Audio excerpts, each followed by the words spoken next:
తెలంగాణ రాష్ట్ర ప్రభుత్వం తరఫున పద్మవిభూషణ్ పద్మశ్రీ అవార్డు గ్రహీతలను సన్మానించాలన్న ఆలోచన చేసి పెద్దల ఆశీస్సులు అందుకోవడమే అన్నారు. వెంకయ్య నాయుడు గారితో మాట్లాడి ఈ సన్మాన కార్యక్రమాన్ని ఏర్పాటు చేయాలని ఆలోచన చేసి మా మంత్రివర్గ సహచరులతో ఉప ముఖ్యమంత్రి వర్యులు పట్టి విక్రమార్క గారితో మాట్లాడి రాష్ట్ర ప్రజల ఆశీస్సులు అందుకోవడమే అన్నారు. ఈ కార్యక్రమాన్ని పద్మవిభూషణ్ అవార్డు గ్రహీతలు తెలుగు ప్రజలు తెలుగు మాట్లాడే భాష ప్రాంతాలలోనే కాదు, ఢిల్లీకి వెళ్ళినప్పుడు ఏ అవసరం ఉన్నా ఎవరినైనా కలిసి తమ మనసులో మాట చెప్పుకోవాలన్నా నిలువెత్తు తెలుగు విగ్రహం ముప్పవరపు వెంకయ్య నాయుడు గారిని ఈ సందర్భంగా రాష్ట్ర ప్రభుత్వం సన్మానం చేయడం అనేది మనల్ని మనమే సన్మానం చేసుకోవడం అంత గొప్ప కార్యక్రమం. అదేవిధంగా మీ అందరి అభిమాన నాయకుడు, గొప్ప నటుడు, పున్నమి నాగు సినిమాలో నటనలో a commitment ఉండేనో Uyyalawada Narasimha Reddy cinema సందర్భంగా చేసిన నటనలో అదే కమిట్మెంట్.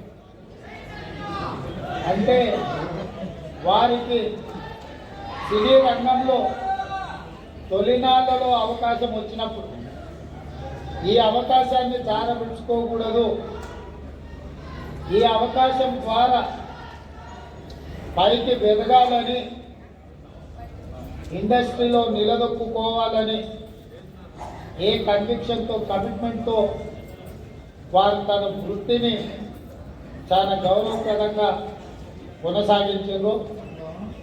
46 సంవత్సరాల తర్వాత కూడా నటనలో వారి తపన ఈ రోజుకు అదే స్థాయిలో కనిపిస్తుంది. వారే మిత్రుడు చిరంజీవి గారు. అదేవిధంగా గ్రామీణ ప్రాంతాలలో మారుమూల పల్లెల్లో పెరిగి స్థానిక కళలు వృత్తిగా మార్చుకొని వాటిని ప్రదర్శిస్తూ అందులోనే తమ జీవితాన్ని గడిపిన పద్మశ్రీ అవార్డు గ్రహీతలు వేలు ఆనందచారి గారు, శ్రీ దాసరి కొండప్ప గారు, శ్రీమతి ఉమా మహేశ్వరి గారు, గడ్డం సమ్మయ్య గారు, బంజారా కెతావత్ సోమ్లాల్ గారు, శ్రీ కూరెళ్ళ విఠలాచార్య గారు, వీరందరికీ కూడా కేంద్ర ప్రభుత్వం పెద్దలు వెంకయ్య నాయుడు గారు చెప్పినట్టు మట్టిలో మాణిక్యాలను గుర్తించి వెలికి తీసి సానబట్టి వాళ్ళు రాణిస్తే ఈరోజు కేంద్ర ప్రభుత్వం వాళ్ళని గుర్తించి పద్మశ్రీ అవార్డులు ఇచ్చింది. మన వాళ్ళను, మనలో ఒకరిని కేంద్ర ప్రభుత్వం గుర్తించి పద్మశ్రీ అవార్డులు ఇచ్చినప్పుడు మీ అందరి సమక్షంలో వాళ్ళని సన్మానం చేయడం రాష్ట్ర ప్రభుత్వం బాధ్యతగా భావించి ఈరోజు ఈ కార్యక్రమాన్ని ఏర్పాటు చేయడం జరిగింది. తెలుగువాడు ఎక్కడున్నా మనవాడే, ఏ ప్రాంతంలో ఉన్నా మనవాడే. ఈ దేశంలో హిందీ భాష తర్వాత అత్యధికంగా మాట్లాడుకునే భాష తెలుగు భాష. దేశంలో 2వ భాష అత్యధికంగా మాట్లాడుకునే భాష తెలుగు భాష. నాకు అర్థం ఉండదని ప్రకటించిన వెంబడే పెద్దలు వెంకయ్య నాయుడు గారిని చిరంజీవి గారితో మాట్లాడి ఈ కార్యక్రమాన్ని ఏర్పాటు చేసి వెళ్ళని అత్యంత దుర్భరమైన పరిస్థితులు గ్రామీణ ప్రాంతాల నుంచి వచ్చిన కౌల కళాకారుల పరిస్థితి. అందుకే ఈ రాష్ట్ర ప్రభుత్వం ఆలోచన చేసి మా మంత్రివర్గ సహచరుల అనుమతితో ప్రతి ఒక్క పద్మశ్రీ అవార్డు గ్రహీతకు 25 లక్షల రూపాయల నగదు బహుమతిని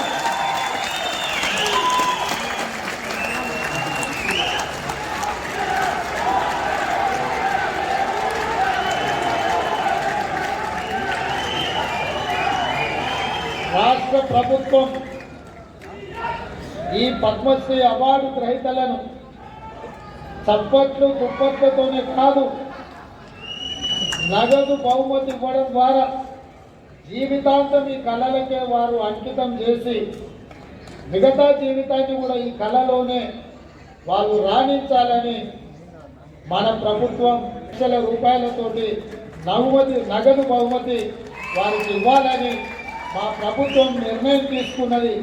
ఈ వేదిక మీదనే పెద్దలు వెంకయ్య నాయుడు గారు, మిత్రులు చిరంజీవి గారి చేతుల మీదుగా వారికి ఆ నగదు బహుమతిని ఇవ్వాల్సిందిగా వారికి విజ్ఞప్తి చేస్తున్నాం. అదేవిధంగా ఈ నగదు బహుమతితో పాటు ప్రతి నెల వారి ఖర్చుల కోసం, ఎందుకంటే వైద్యము ఆరోగ్యము ఖరీదైంది, ఇంట్లో చిన్న చిన్న ఖర్చులు కూడా ఈరోజు పెరిగిపోయినాయి. అందుకే ప్రతి నెల ఈ కవులకు కళాకారులకు 25,000 రూపాయల పెన్షన్ ఇవ్వాలని కూడా ఈరోజు, ఎందుకంటే వాళ్ళు నిరుపేదలు. దాసరి కొండప్పని చూసింది కదా, మా జిల్లా వాడు, నా పక్కనే దామరగిద్ద మండలం అత్యంత పేద కుటుంబం నుంచి వచ్చింది. వాస్తవంగా మనం ఇట్లాంటి రివార్డులు ఇవ్వాలన్నా వాళ్ళు అక్కడి నుంచి ఇక్కడికి కారులోనో కావలసిన వాళ్ళని తీసుకొని ఇంత దూరం రావాలంటే కూడా తవ్వ ఖర్చులు కూడా కష్టంగా ఉండే పరిస్థితులు. ఇట్లాంటి పరిస్థితుల్లో వీళ్లను గౌరవించడం, వారికి ప్రతి నెల 25,000 రూపాయల పెన్షన్ ఇవ్వాలన్న ఆలోచన మా పెద్దలు హనుమంతరావు గారి అనుమతితోటి వారికి ప్రతి నెల 25,000 రూపాయలు ప్రభుత్వం నుంచి పెన్షన్ లాగా వారికి ఇవ్వాలి అని చెప్పి మా ప్రభుత్వం నిర్ణయం తీసుకున్నది. మిత్రులారా, నేను ఒకే ఒక్క మాట ఈ వేదిక మీద నుంచి చెప్పదలుచు. సాంప్రదాయాలను గౌరవించాల్సి వచ్చినప్పుడు, మన భాషను, మన సంస్కృతిని, మన సాంప్రదాయాలను కాపాడుకోవాల్సి వచ్చినప్పుడు అన్నిటినీ పక్కన పెట్టి మనందరం ఏకం కావాల్సిన అవసరం ఉన్నది.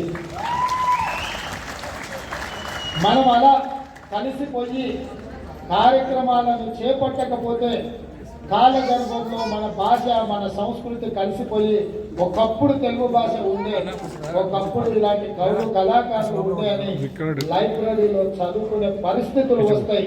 అలాంటి పరిస్థితులు రాకుండా ఉండాలి అని అంటే రాజకీయాలకు అతీతంగా సాంప్రదాయాలను కాపాడడానికి మనం అందరం కూడా కృషి చేయాల్సిన అవసరం, బాధ్యత ఉన్నది అని చెప్పి నేను భావిస్తున్నా.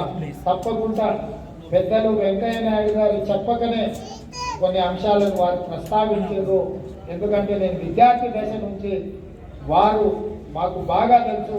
వారి దృష్టిలో విద్యార్థి దశ నుంచి నేను ఉన్నప్పటి నుంచి కూడా వారి దృష్టిలో నేను ఉన్నాను. అక్కడి నుంచి ఇక్కడి వరకు రాజకీయ పరిణామ ఎదుగుదల వారు చూస్తూనే ఉన్నారు. వారు అందరికీ చెప్పినట్టుగా వేదిక మీద ఉన్న మాకందరికీ కూడా చెప్పిందని నేను భావిస్తున్న. భాష విషయంలో, భావం విషయంలో, ప్రజా సమస్యల పరిస్థితులు అంటే 1978లో విద్యార్థి దశ నుంచి మీరు మొదటిసారి ఎమ్మెల్యేగా ఎన్నికై కీర్తిశేషి జయపాల్ రెడ్డి గారు అంతకంటే ముందే 3 సార్లు ఎమ్మెల్యేగా అయినా మీరిద్దరూ ఆనాటి ఉమ్మడి ఆంధ్రప్రదేశ్లో జంట కౌలలాగా ప్రతిపక్షంలో ఉండి పాలకుల మీద పదునైన భాషలో పదును ఉండాలి, సమస్యను సృష్టించే విధంగా ఉండాలి. అలాంటి భాషతోనే సమస్యని లేవనెత్తి ప్రభుత్వం యొక్క ఆలోచన విధానంలో మార్పు తీసుకురావడానికి ఆ రోజు మీరు ఈ కార్యక్రమం మొదలుపెట్టి అక్కడి నుంచి ఉపరాష్ట్రపతి వరకు మీరు ఎదిగిండ్రు. వివిధ దశలలో మీ పోరాటాలు ఈ ప్రాంత ప్రజలు, దేశ ప్రజలు చూసిండ్రు. లీడర్షిప్ అనేది కొంత తగ్గినట్టుగా కనిపిస్తుంది. ఎందుకంటే పార్లమెంట్ సభ్యులు చాలామంది వ్యాపారాలు ఉన్న వాళ్ళు ఎక్కువ మంది వస్తున్నారు. ప్రజా సమస్యల మీద అవగాహన ఉంది.